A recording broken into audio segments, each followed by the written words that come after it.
The glass walls of the 42nd floor of Halberg Tech usually offered a panoramic view of the glittering Seattle skyline, but tonight, the city was entirely swallowed by a brutal autumn storm. Inside the executive boardroom, the atmosphere was even colder. Flash alerts pulsed across the massive command monitors, painting the room in a rhythmic, terrifying crimson light. $12 billion. That was the exact value of the impending merger between Halberg Tech and Cascade Systems, a transaction representing 15 years of Victoria Halberg's life, and it was evaporating in real time. On the massive telepresence screen, Julian Vance, the ruthless lead advisor for the acquiring firm, leaned forward, his expression twisted into a sneer of utter contempt. "You are completely out of your depth, Victoria.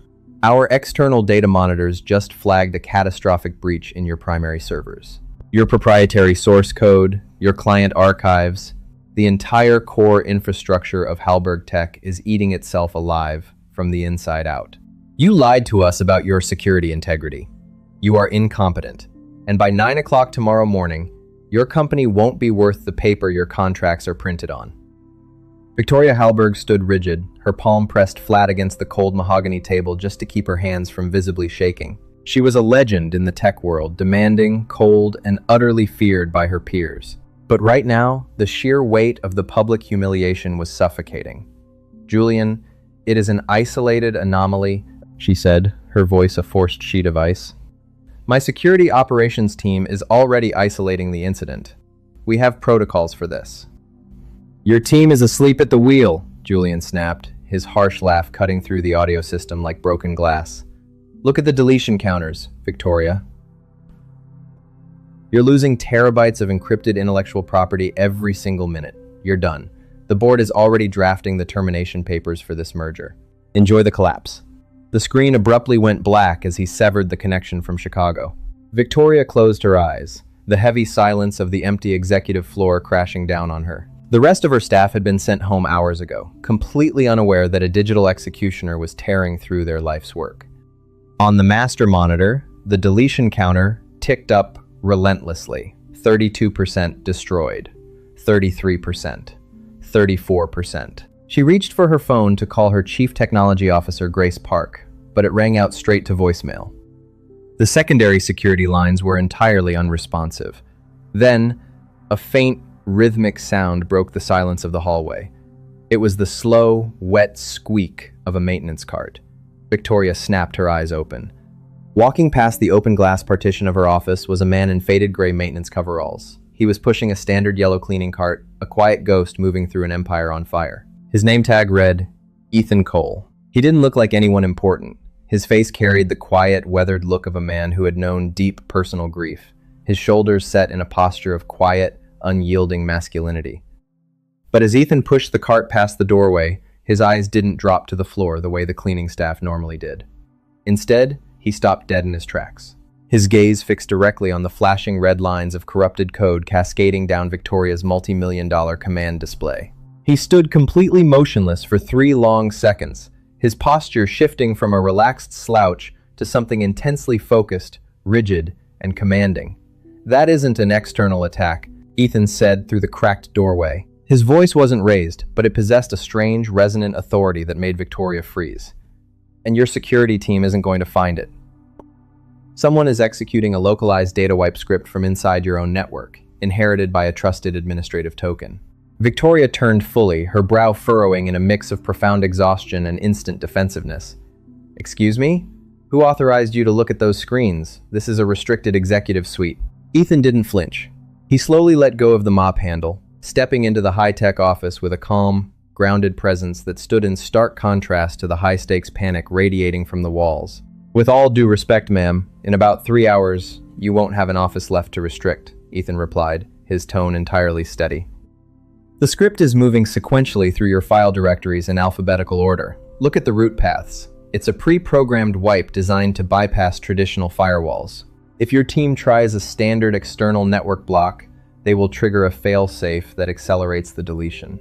Victoria stared at him, really stared at him.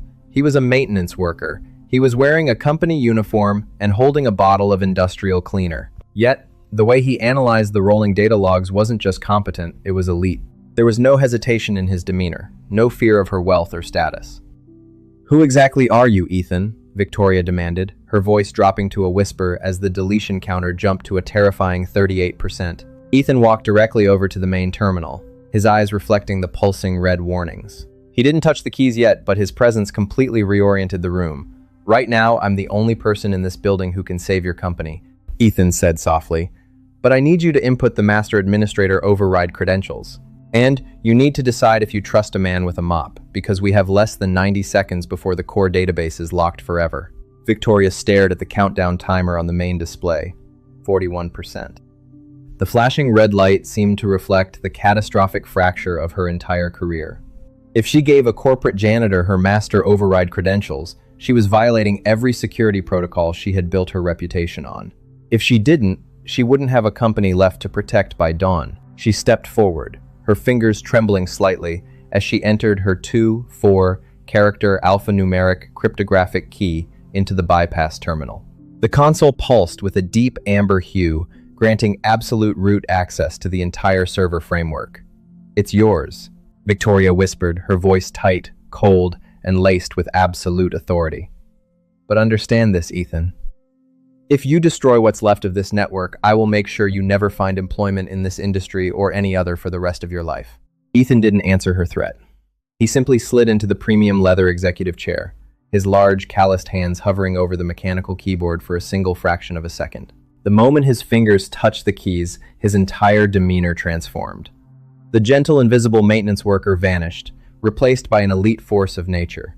The sound that followed was mesmerizing. It wasn't the frantic, chaotic hammering of an amateur in a state of blind panic. It was a precise, rhythmic cadence, like a master pianist moving flawlessly through a complex composition he had performed 1,000 times. The command terminal blurred with rows of white and green text as he began severing the rogue data paths. Victoria watched over his shoulder, her breath caught in her throat. She had hired top-tier graduates from MIT and Stanford, elite engineers who demanded $250,000 signing bonuses, and yet none of them moved with this level of predatory efficiency. He didn't look down at the keys once. His focus was entirely locked on the cascading architecture of the threat, his dark eyes tracking every systemic anomaly with eerie calmness. "You're not just reading the logs," Victoria observed, her cold exterior fracturing slightly to reveal a deep, burning curiosity. "You're anticipating the script's next sector jump before it even happens. How do you know its exact routing behavior?" "Because it's a standard payload delivery mechanism disguised as an automated backup cycle," Ethan said, his voice remaining low, steady, and entirely grounded despite the massive flashing warnings. "The attacker wanted to make it look like a routine system glitch, so your secondary operations team would ignore the early alerts until it was too late to deploy a countermeasure. Whoever wrote this code knows your internal scheduling perfectly." "What are you implying?" Victoria asked, her eyes narrowing as a chilling realization began to take root.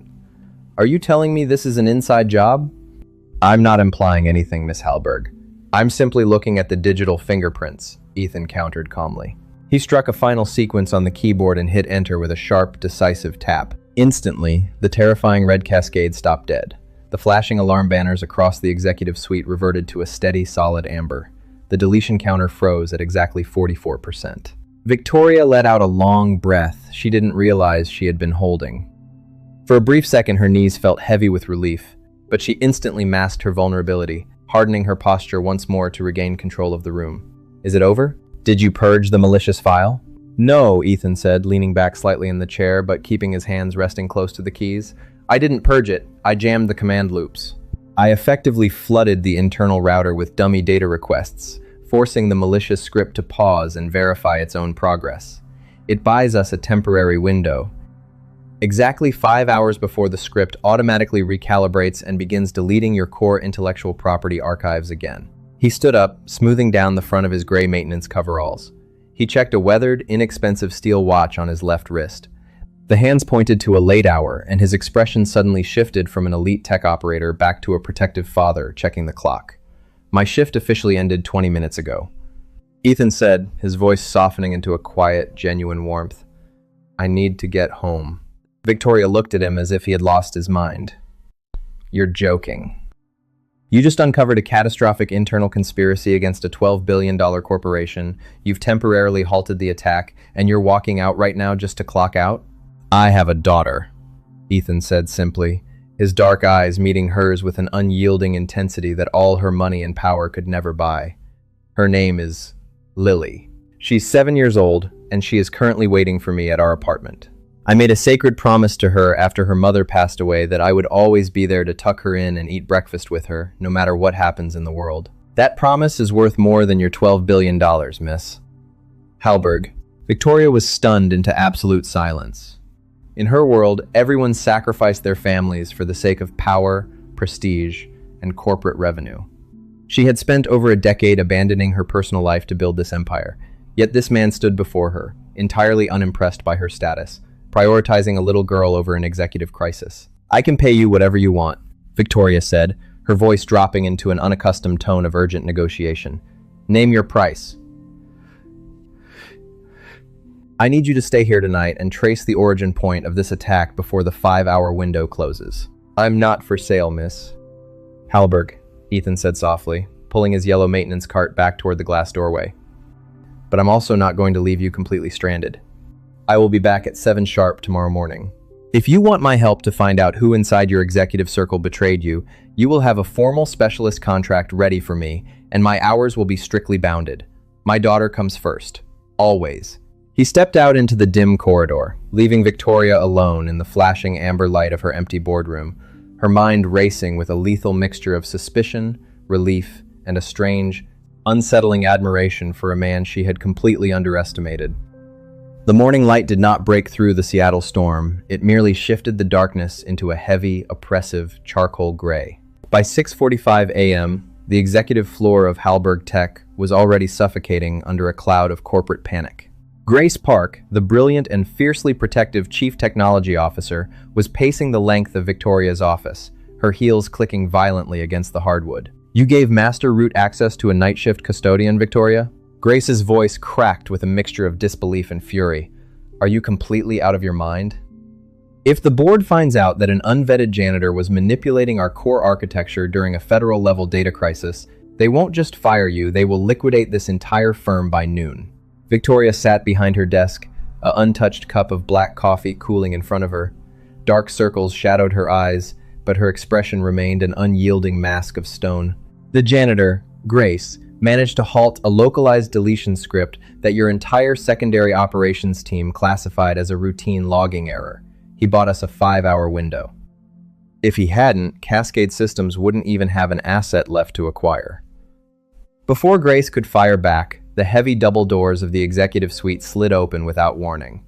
Julian Vance strode into the room like a predator entering an unmapped territory. He was flanked by 2 high-priced corporate litigators in pristine tailored charcoal suits. Julian's face carried a smug, victorious grin that instantly signaled disaster. "Good morning, Victoria," Julian said, his voice dripping with condescension as he tossed a thick, leather-bound document onto her desk. "I didn't wait for your assistant to buzz me up. I figured since your company is currently in a state of absolute structural rigor mortis, standard etiquette no longer applies." Victoria didn't stand. She leaned back, her eyes narrowing into dangerous slits. "The merger meeting isn't scheduled until 9 o'clock, Julian. You're early." "We're not here for the merger meeting," Julian sneered, leaning over her desk, placing his palms flat on the surface. "We are here to formally deliver the termination of the transaction. Furthermore, under Section 9 of our Non-Disclosure and Technical Integrity Agreement, Cascade Systems is filing an emergency injunction to seize your primary data storage arrays for independent forensic auditing. We believe your infrastructure is a liability to the entire regional health network. You are compromised." Grace stepped forward, her face pale. "You can't freeze our assets without a federal magistrate's signature, Julian. That takes days." "I have 3 federal magistrates sitting on my firm's advisory board, Grace." Julian shot back, his laugh short and cruel. "By 10 o'clock, this entire floor will be a cordoned-off crime scene. Your empire is a ghost town, Victoria. Accept the fire sale valuation we throw at you tomorrow, or watch your life's work dissolve in a courtroom." Right then, the elevator chime echoed through the quiet floor. The doors slid open, and Ethan Cole stepped out. He was still wearing his clean, faded gray maintenance uniform, his heavy work boots striking the polished floor with a slow, deliberate rhythm. But he wasn't alone. Gripping his left hand tightly was a 7-year-old girl. Lily was a vision of heartbreaking innocence in the middle of the corporate war zone, wearing a bright yellow raincoat that looked slightly too big for her dark eyes wide and processing everything with quiet intensity. She held a small, weathered plush rabbit against her chest with her free hand, her fingers buried deep in the synthetic fur. Julian spun around, his face twisting into immediate disgust. What is this? Is the executive wing a playground now? Victoria, your building security is a joke. Get this manual laborer and his kid out of here before my legal team adds a security breach rider to the lawsuit. One of Julian's lawyers stepped into Ethan's path, blocking his route to the boardroom table. This is a restricted corporate proceeding, sir. Take your child and return to the service elevator immediately. Lily shrank back instantly, her tiny hand pulling hard against Ethan's sleeve. The sudden movement caught Victoria's eye. For the first time in her career, Victoria felt a strange, protective instinct flare up inside her chest, not for her data, but for the safety of a child. Ethan didn't raise his voice. He didn't drop his chin or step backward. He looked down at Lily, his expression melting from a cold, analytical gravity into a profound, grounding warmth. Completely ignoring the million-dollar lawyers and the screaming billionaire, Ethan dropped down to one knee right there on the hard floor, bringing himself perfectly level with his daughter. "Hey, Bug," Ethan whispered, his voice a steady, unbreakable anchor that seemed to absorb all the tension in the room. "Look at me. Remember what we talked about in the car? These are just big rooms with loud voices. None of it can touch you. You are completely safe. Daddy is right here." Lily looked into her father's eyes, her breathing slowing down instantly. The absolute, unshakable trust she had in him was visible to everyone in the room. She nodded softly, her grip relaxing just a fraction as she stepped closer to his side. Victoria watched the interaction, her breath hitching in her throat. She had spent her entire life surrounded by men of immense power and wealth, yet she had never seen a single one of them possess the kind of raw, quiet masculinity that could calm a terrified child in a split second without ever losing control of himself. Ethan stood back up to his full height, his dark eyes shifting back to Grace Park's master monitor. His entire demeanor shifted back into that of an elite specialist. He completely bypassed Julian, looking directly at the CTO. "Miss Park," Ethan said smoothly, "while you were busy reviewing the external firewall logs this morning, did your security operations team bother to cross-reference the physical security access logs for server room B in the sub-basement last night?" Grace blinked, caught completely off guard by his precise terminology. "The attack was digital, Ethan. It came from an encrypted remote relay node. The initial token authorization required a manual hardware sync to bypass your air-gapped security layer," Ethan stated, his voice cool and entirely authoritative. "Look at the terminal log behind the frozen counter. A physical executive-level keycard cleared the sub-basement security threshold last night at exactly 8:38 p.m., precisely 2 minutes before your deletion script went live. Someone on your executive committee manually plugged a physical drive into your main core." The room went dead silent. Julian Vance's face hardened, his arrogant smile faltering for the very first time. Victoria slowly stood up from her chair, her eyes burning with a lethal intensity as she stared at the screen. "Grace, bring up the physical hardware sync log for last night. Now." Grace's fingers flew across her laptop. A single row of cryptographic data appeared on the primary display, translating the digital signature of the physical keycard into a human name. Victoria looked at the name, her heart turning to absolute ice as the realization of a devastating betrayal hit the room. The name illuminated the glass screen in a stark, unfeeling white font. Margaret Sloan. Victoria felt the air leave her lungs as if she had been struck. Margaret was not just the chief financial officer. She was the woman who had sat on packing crates in a dusty Capitol Hill studio 15 years ago, sharing cold pizza while they coded the foundational algorithms of Halberg Tech. Margaret had been at Victoria's mother's funeral. She was the one fixed pillar of loyalty Victoria believed she had left in a world driven entirely by greed. Julian Vance let out a sharp, theatrical whistle, his chest swelling with predatory satisfaction. "Well, well, Victoria, it seems the rot isn't just in your basement. It's sitting right next to you in the executive suite. Margaret Sloan, your co-founder, your trusted confidant, your right hand. She didn't just sell you out, she manually executed the kill switch on your entire legacy. This isn't a technical glitch anymore. This is a criminal conspiracy, and your company is the epicenter." Julian stepped closer to Victoria, his voice dropping into a cruel, low hiss that echoed through the tense boardroom. You built an empire on the illusion of absolute security, but you couldn't even see your closest ally cutting your throat from behind. Look at yourself. You're completely ruined, and your only defense is a man in a maintenance uniform who brings his child to a federal corporate execution. The media is going to dismantle you by noon. Victoria's vision blurred. The public humiliation was a physical weight, pressing down on her chest until she could barely breathe. She looked at Grace, who was staring at the monitor in paralyzed shock, unable to formulate a single line of defense. For the first time in her highly controlled life, Victoria Hallberg had absolutely no answers. She was entirely powerless. Suddenly, the primary command monitor flashed from solid amber to a violent pulsing purple. A heavy, rhythmic electronic chime began to wail from the ceiling speakers, the high priority alert indicating a core thermal override and systemic data purge. The countdown timer, which had been frozen at 44%, violently jarred back to life. 45%, 46%, 47%. The script just mutated, Grace shouted, her hands flying across her laptop in a state of absolute panic. The attacker detected Ethan's dummy data loop from an external terminal. They've initiated a hard override. It's bypassing all remaining system firewalls. The 5-hour window is completely gone. We're losing the primary core right now. The high pissocasting wail of the security sirens echoed brutally against the glass walls. The sudden chaotic noise and the aggressive shouting voices fractured the fragile peace in the room. Lily gasped, her small body trembling violently as the piercing alarms flooded her senses. She dropped her weathered plush rabbit onto the floor. She covered her ears with her tiny hands, burying her face into the fabric of Ethan's work pants, her shoulders shaking as she began to sob in absolute terror. Victoria froze. Her heart hammered against her ribs as she looked at the crying child, then at the collapsing $12 billion monitors, and then back at the little girl. In the boardroom, Victoria was a ruthless dictator, but in the presence of raw, genuine human suffering, she was completely helpless. She didn't know how to comfort a child. She had never allowed herself the vulnerability to learn. She felt an overwhelming wave of internal panic, her hands trembling as she stood paralyzed by the realization that all her wealth, all her infrastructure, and all her corporate power could not buy a single second of peace or safety for this little girl.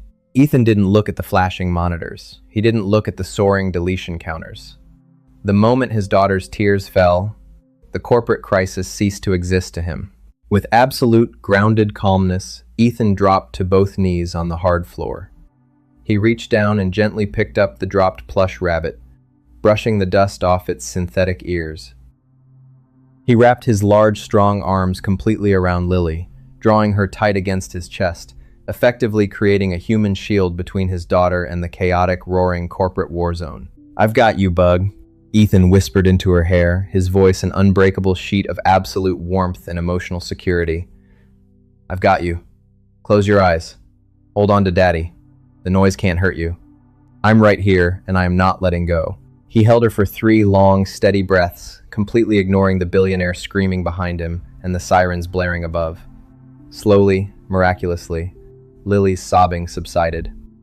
The absolute, unshakable safety of her father's embrace completely neutralized the terrifying environment. She nodded against his shoulder, her breathing leveling out as she gripped the back of his gray maintenance shirt. The contrast in the room was staggering.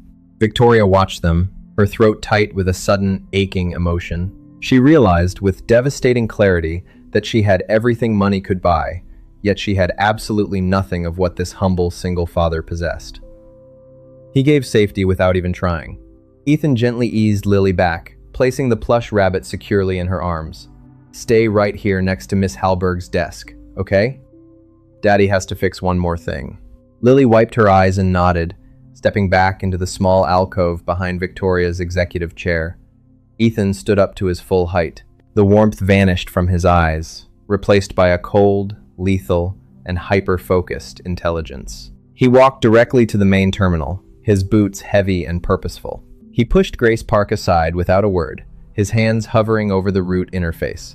"The external override is routing through a high-velocity encrypted proxy," Ethan said, his voice completely level, a sharp contrast to the panic around him.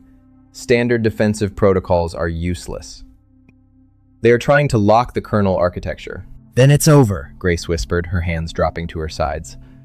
No one can break a kernel lock from a local workstation without the master source keys. No one left in the private sector, Ethan murmured, his eyes tracking the scrolling hexadecimal code at an impossible speed. He reached into the collar of his maintenance uniform and pulled out a heavy silver dog tag chain.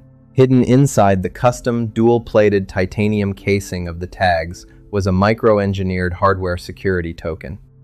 He snapped the ultra-dense hardware module out of its concealed housing, slammed its USB-C interface directly into the terminal's physical root port, and rapidly typed the 15-digit alphanumeric cryptographic serial number engraved on the metal plate. He didn't explain it. He didn't look back to see the shocked, widening eyes of Victoria Hallberg. His fingers hit the keyboard like lightning, entering a command structure that didn't exist in any commercial manual, a deep-level federal military bypass used only by elite cyber warfare commanders. "What are you doing?" Julian Vance demanded, stepping forward, his arrogance flaring up again as he tried to regain control. "Stop touching that terminal, you idiot. You're going to destroy our forensic evidence." Ethan didn't stop typing. He didn't even look up. "If you don't shut your mouth in the next 3 seconds, mister." "Vance, I will route this trace directly to your personal offshore accounts to see why your firm was so eager to freeze this data before an audit could happen." Julian choked on his own breath, his face instantly turning a deep, panicked shade of crimson as Ethan's fingers struck a final, earth-shattering sequence. The command terminal didn't just stop scrolling. It locked into a state of absolute deep system hibernation. The violent purple glow subsided, replaced by a cold, tactical blue interface that Grace Park had never seen in any civilian operating system. On the top left corner of the screen, a small pixelated crest appeared, a winged dagger striking through a shield, the official emblem of the United States Cyber Command's elite, black-budget offensive division. Grace stepped back, her knees hitting the edge of a secondary workstation. Her voice was barely a whisper, completely stripped of its usual tech executive arrogance. "That's a Vanguard framework override," Grace said, her eyes wide as she looked from the screen to the silver dog tag resting against Ethan's gray coveralls.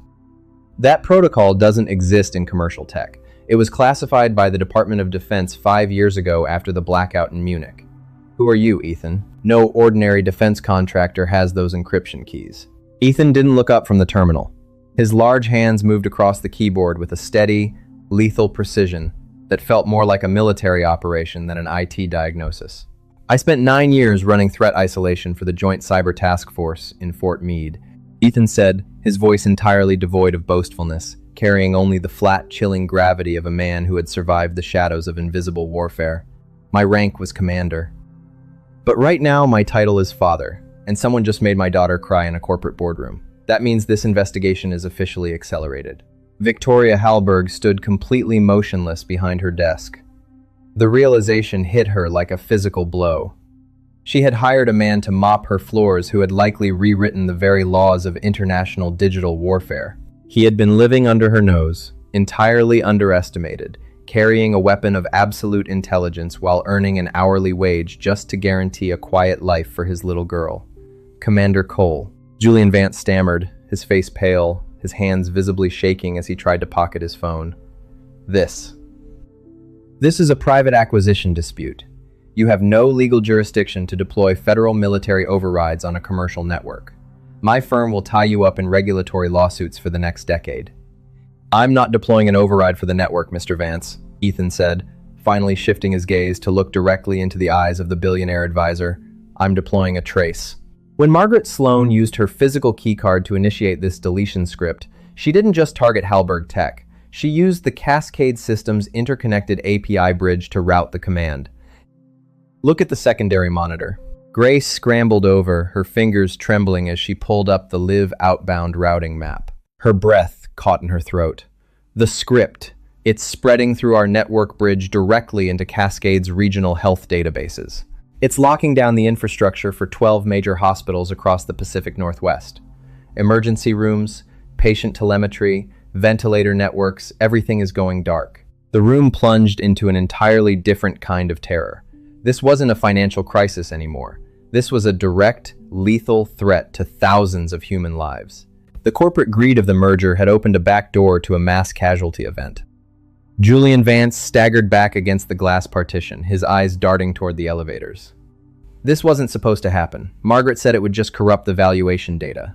She said it would force a restructuring of the purchase price. You knew, Victoria said, her voice dropping into a register of pure, lethal fury as she stepped around her desk. You didn't want to terminate the merger, Julian. You wanted to tank my valuation so Cascade could buy my security patents for pennies, and you bought my co-founder to do it.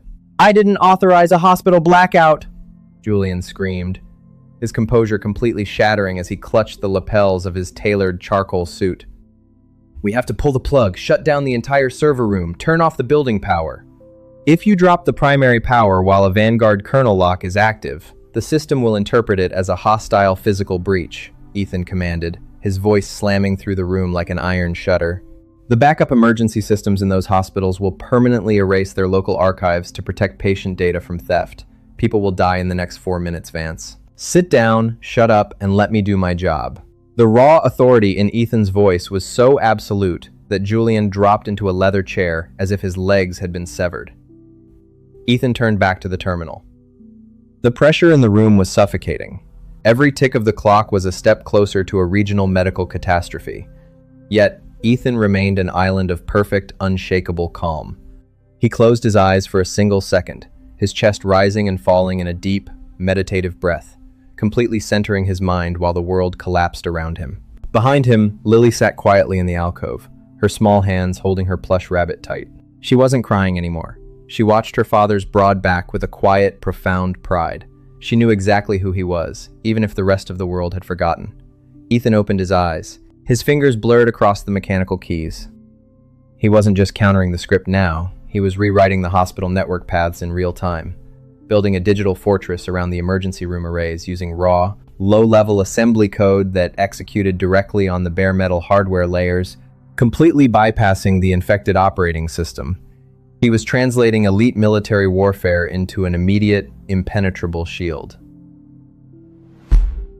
The hospital arrays are isolated, Ethan announced calmly as the terminal flashed a solid glowing green. The patient networks are secure. The data deletion has been permanently terminated. Victoria let out a ragged breath, her hand reaching out to steady herself on the edge of her desk. She looked at Ethan, her cold corporate shell completely gone, leaving only a profound, overwhelming sense of admiration and awe. You saved them. You saved everything. I stopped the bleed, Ethan corrected her, his voice dropping back into that quiet, guarded tone. But the trace just finished resolving the physical origin point of the master command signal. Margaret Sloan didn't write this script alone, and she isn't running it from a basement. He struck a final key, and the main display split into a live satellite geolocation map. The red tracking dot pulsed violently, pinning down an exact address just 6 blocks away, the ultra-exclusive penthouse suite of the Grand Horizon Hotel. Suddenly, the executive suite doors didn't just slide open. They were violently thrown back. A team of 4 armed federal agents dressed in tactical gear burst into the room, their weapons raised. But they weren't looking for Ethan. The lead agent stepped forward, his eyes locking instantly on a terrified Julian Vance. The lead federal agent stepped past the tactical team, his eyes scanning the room until they locked onto the command terminal. He didn't look at Julian Vance, who was currently trying to hide his trembling hands behind his back. He didn't look at Victoria Hallberg. He walked directly toward Ethan Cole, his heavy boots echoing in the sudden silence of the room. The agent stopped exactly 2 paces away, brought his feet together, and snapped a crisp, flawless military salute. Commander Cole, the agent said, his voice carrying a deep, reverent authority that cut through the remaining hum of the server arrays. Special Agent Thomas Sterling, Federal Bureau of Investigation, Cybercrimes Division. We received your encrypted telemetry packet 4 minutes ago via the secure Vanguard uplink. The entire Pacific Northwest field office has been scrambled. Grace Park let out a sharp, choked gasp. She looked at Ethan, then at the federal agent, her mind spinning as she tried to reconcile the man who spent his nights changing trash liners with a military legend whose presence commanded a room full of federal tactical operators. Julian Vance's lawyers immediately stepped back, physically distancing themselves from their client as if he were radioactive. Julian's face turned the color of ash. Sterling, listen to me, Julian stammered, his voice losing its predatory edge, reducing to a desperate, pathetic whine. This is a massive misunderstanding. My firm was simply conducting aggressive due diligence. We didn't authorize any malicious data deletion. You can't arrest me based on the word of a corporate janitor. Agent Sterling turned his head slowly, a cold, humorless smile touching his lips. Mr. Vance, the man you are calling a janitor, just handed the Department of Justice a fully mapped, end-to-end digital audit of your entire offshore transaction history. He didn't just trace the attack code. He bypassed your shell companies in the Cayman Islands and pulled the direct wire transfers you authorized to Margaret Sloan's personal account. Outside the heavy glass walls of the executive suite, the 42nd floor was no longer empty. The clock had just ticked past 7:30 a.m., and the day shift corporate staff, senior engineers, and arriving board members had begun pouring out of the elevators. They stood in a massive, silent semicircle, their faces pressed against the transparent partitions, watching the unthinkable unfold. They saw Julian Vance, the ruthless, untouchable billionaire who had arrived to dismantle their company, being forced down onto the edge of the mahogany boardroom table. They heard the sharp, metallic click of handcuffs snapping around his wrists. But what paralyzed the crowd completely was the sight of Ethan Cole. The quiet, invisible man who always waited patiently for them to leave their desks before he started cleaning was standing directly beside Victoria Hallberg.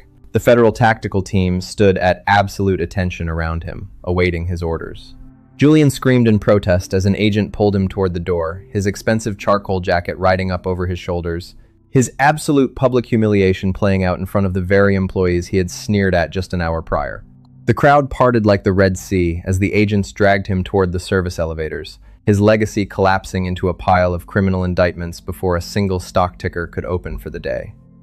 Victoria slowly walked toward the terminal, her eyes locked on Ethan.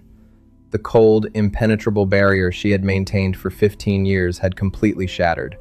She looked at his faded gray uniform, then at the pristine military dog tag resting against his chest. "Commander," she said softly, the title feeling heavy and unaccustomed on her tongue. "You didn't just save my company last night. You saved thousands of people who will never even know your name. Why are you here? Why would a man with your capabilities choose to sweep floors in a building I thought I controlled?" Ethan looked down at Lily. His daughter had stepped out of the alcove and was now standing by his side, her small hand sliding naturally back into his large, calloused palm.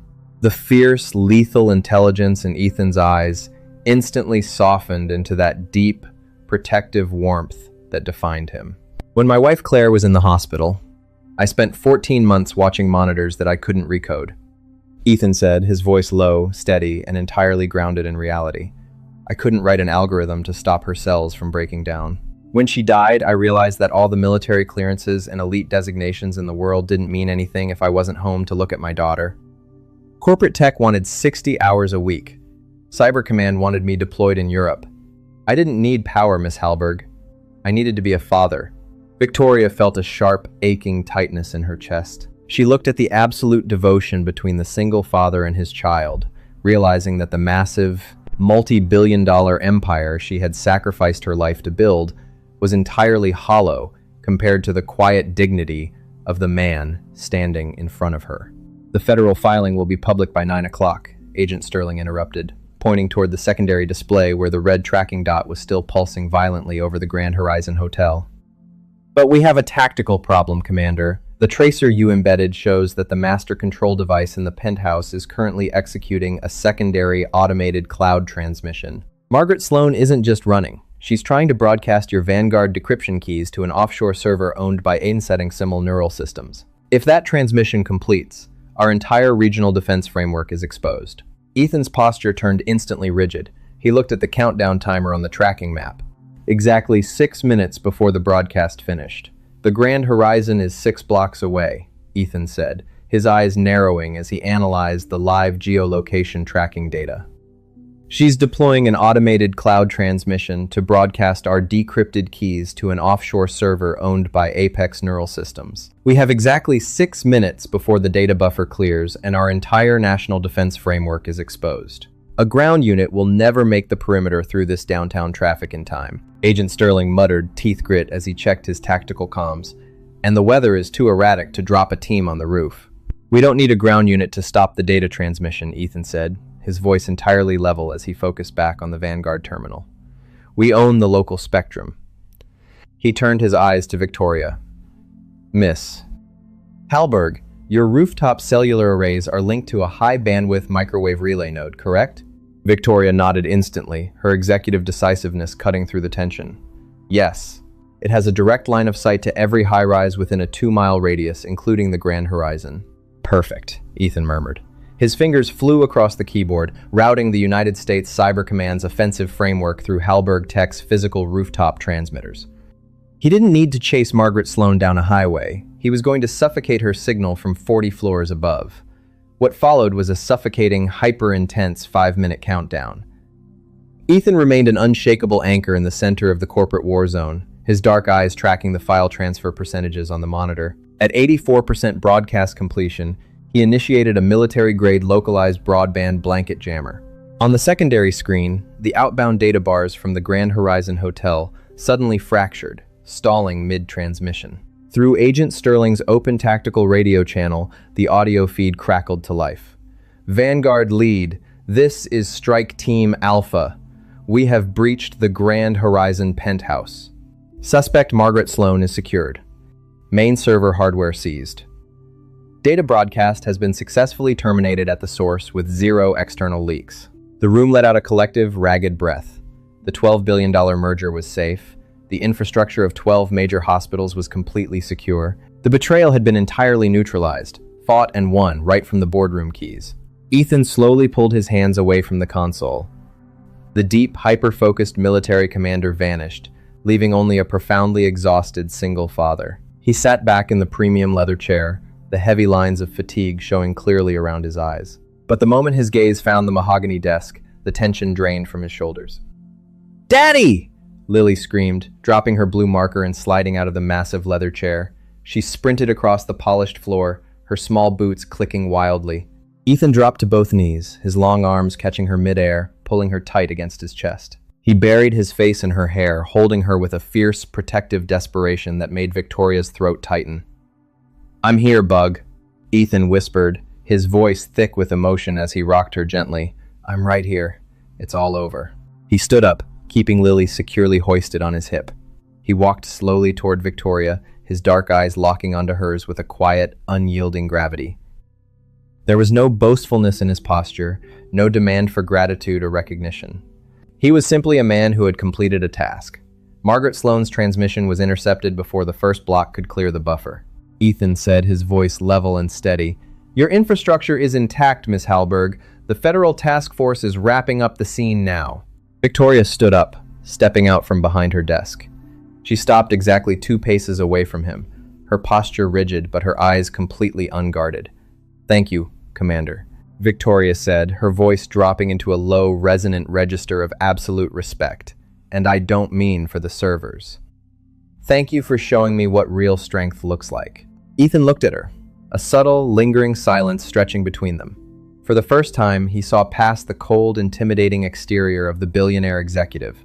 He saw the rare, genuine vulnerability hidden beneath her armor, the quiet realization of a woman who had everything the world could offer, except peace. "You don't have to call me Commander, Victoria," Ethan said softly, using her first name for the very first time. "That uniform belongs to a past life." "Then let's talk about your current one," Victoria countered, her corporate decisiveness returning, but infused with a deep, emotional warmth. "As of 8 o'clock this morning, the maintenance contract for this building is restructured. I am formally establishing a specialized internal threat operations division at Hallberg Tech. I want you to run it. You will have total autonomy, a compensation package that matches your true worth, and a mandatory hard out at 5:30 every single afternoon so you can have dinner with your daughter." Ethan looked at her, his expression unreadable for a long moment. He checked his weathered steel watch, then looked back at Lily, who was currently tracing the collar of his uniform with her tiny finger. "That's a very generous offer, Victoria," Ethan said quietly. "But I have one more condition." Victoria smiled, a real, genuine expression that transformed her face entirely. "Name it." "Lily likes the blue pens," Ethan said, a slow, handsome warmth finally touching his eyes. "She's going to need her own desk in my office." The violent autumn storms that had nearly dismantled Hallberg Tech eventually rolled away, replaced by the crisp, biting clarity of a Seattle November. The highly anticipated merger with Cascade Systems did not collapse under the weight of the scandal. Instead, it was completely rewritten from the bedrock up. With Julian Vance stripped of his corporate credentials and sitting in a federal holding cell awaiting trial for economic espionage and industrial sabotage, the acquiring firm's remaining board members had entirely lost their leverage. Victoria Hallberg sat at the absolute head of the newly unified conglomerate, entirely dictating the terms of the multi-billion-dollar transaction. The final contract valuation was locked in exactly as she demanded, securing the pensions and livelihoods of every single engineer and field worker across the Pacific Northwest. The legal fallout for the conspirators was swift and unyielding. Margaret Sloan's high-priced defense attorneys attempted to challenge the admissibility of the deep-level Vanguard telemetry that Ethan Cole had extracted from the primary terminal. But the forensic documentation Ethan provided was flawless, an unbroken, mathematically verified chain of digital custody that the Department of Justice accepted without a single revision. Faced with an unwinnable trial, Margaret quietly accepted a plea bargain, her 15-year legacy at the firm ending not with a corporate retirement celebration, but with a silent, heavy walk out of a federal courthouse in handcuffs. But the true transformation within Hallberg Tech wasn't found in the courtrooms or the financial columns of the press. It was found on the 42nd floor, where the culture of fear and cold calculation began to dissolve. Ethan Cole's transition from the invisible night maintenance shift to the executive inner circle sent a shockwave through the entire regional tech sector. He flatly refused the multi-million-dollar signing bonuses and the sprawling penthouse corner office that the board practically begged him to accept. Instead, he chose a practical, glass-walled space built directly adjacent to the main server architecture, keeping himself close to the core infrastructure he protected. His digital calendar held a single, bolded, and completely unalterable block every single day. Unavailable after 5:29 p.m. Without a single formal declaration from the Human Resources Department, the entire company learned to adapt to that boundary. No one scheduled a meeting past 5 o'clock. No one sent an urgent page after hours. The single father's quiet, unyielding devotion to his daughter became the moral compass for the entire organization. In early January, Victoria did something that completely stunned the global technology industry. She didn't announce a new proprietary security software or a massive stock buyback. She stood before a packed global press conference and officially launched the Renewal Initiative, a radical corporate hiring program designed specifically to recruit highly qualified, brilliant professionals who had taken extended career gaps to care for terminally ill spouses, raise young children, or recover from profound personal trauma. The traditional corporate resume was completely stripped of its power within her firm. Under Victoria's new mandate, candidates were evaluated exclusively on their current technical capability, their problem-solving resilience, and their human character. Within the first 3 months, 23 elite engineers and operators who had been discarded by the rigid, unfeeling algorithms of standard tech firms were sitting in premium positions at Hallberg Tech. Not a single one of them was a mistake. On a brilliant, freezing Saturday afternoon in late February, the Emerald City was entirely silent under a rare, cloudless sky. The air carried the sharp, faint salt smell blowing off Puget Sound. Ethan brought Lily to the office for the very first time since the night of the crisis, fulfilling a promise he had made to her after she asked 3 times what his new job actually looked like. Lily moved through the vast, quiet executive suite with her characteristic soft attention, her tiny hand holding her weathered plush rabbit against her chest. She looked at the sprawling workstations, asking a dozen rapid-fire questions about the network status lights, which Ethan answered with absolute patience and simple, easy-to-understand accuracy. They had been waiting in the main glass lobby for their ride home when the heavy front doors swung open. Victoria stepped into the building wearing simple running clothes, a thermal jacket, and no makeup, a stark, unguarded contrast to the terrifying, impeccably tailored billionaire executive who used to rule this space. She stopped dead in her tracks when she saw them, her face instantly lighting up with an expression of pure, unforced warmth. Victoria walked over, dropping down smoothly to Lily's eye level without a single thought for her status or the immaculate floor. "You must be Lily," Victoria said softly, looking into the little girl's dark eyes. "I've been looking forward to seeing you again." "You're the lady who let my dad fix the world," Lily said, evaluating her with a direct, serious expression. "Your dad didn't need my permission, Lily," Victoria replied, her voice filled with a deep, emotional reverence as she looked up at Ethan. "He was already doing it. I just had the good sense to get out of his way." Lily considered this response for a brief moment, apparently satisfied with the answer. She reached out, her small fingers lightly touching the fabric of Victoria's thermal jacket. "Do you own this whole big sky building?" "I lease most of it," Victoria laughed, a brief, genuine sound that was entirely free of her old corporate armor. "But today, I think the rooftop belongs to us." Victoria stood up, her eyes meeting Ethan's in a long, silent moment of profound understanding. The deep, emotional chemistry that had begun to grow between them on that terrifying October night had deepened into something real, grounded, and entirely unhurried. They left the building together, stepping out into the pale winter afternoon. Victoria did something she had not done a single time. In 15 years of corporate warfare, she pulled out her phone, turned it completely off, and slid it into her pocket, clearing her entire afternoon without a single calculation of what the time was worth. As they walked down the city block, the cold wind whipping past the glass towers, Lily looked up at Victoria. Without asking, and without a single trace of hesitation, the 7-year-old girl reached out and took Victoria's hand, wrapping her small fingers around the billionaire's palm. Victoria held it tight, her hand trembling just a fraction with an overwhelming sense of peace she had spent her entire life trying to buy. Above them, the February sky held steady, gray, and completely clear. The city moved around them with its usual indifferent roar, but within their small circle, something fundamental had shifted forever.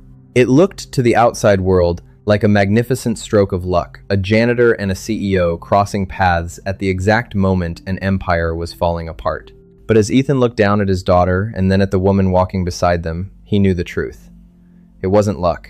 It never is.